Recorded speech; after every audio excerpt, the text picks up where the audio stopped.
many objects that we have here at the Birmingham Museum relate to many of the city's departments.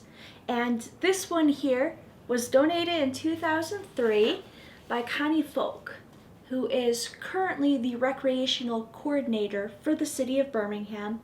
And this is a scrapbook compiled in 1954 by a man named Frank Whitney. And this includes photos, internal documents, newspaper clippings, all dedicated to the summer activities that the city had planned. So covering the playgrounds and the local parks. They had a riflery range, a day camp, golf programs, and miscellaneous sport programs as well. So on the cover here we have some illustrations of various sporting activities, as well as Frank Whitney's name up here, and also the artifact number written in blue ballpoint pen. So we've talked before about what these numbers mean and why everything that we do here to objects needs to be reversible, and I will link that video below or above. And well, no matter how many ballpoint pens they sell with those little useless erasers at the end, it's never reversible.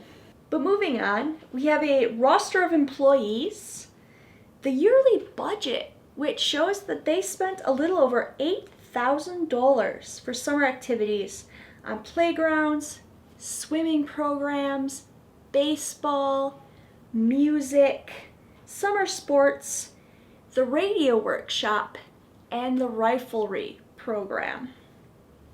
We've also got a couple memos, including a list of employees that had been truant a little too often. I did think about including that list here in this video, but since this program did take place in 1954, there's a good chance that some of those people might still be alive and not appreciate me calling them out for something that they did 70 plus years ago. So we'll leave that out for right now. Like a lot of people, I went to a lot of day camps as a child, and so for me, one of the best parts of this scrapbook was reading the newspapers that the day campers had put together that summer of 1954. The cabin referred to in these writings was on the Springdale Golf Course and was used also by the Girl Scouts. Mary writes that there are 12 windows that had to be opened and closed every day.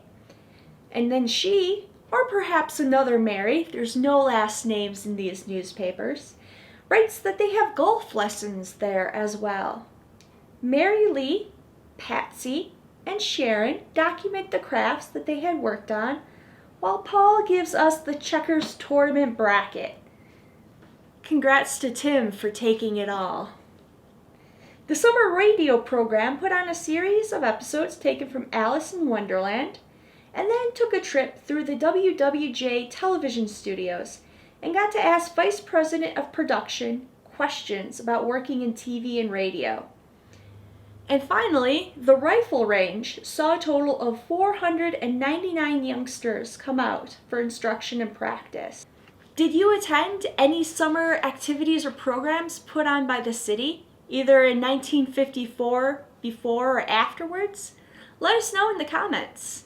And we'll see you next week for another Artifact Short here at the Birmingham Museum.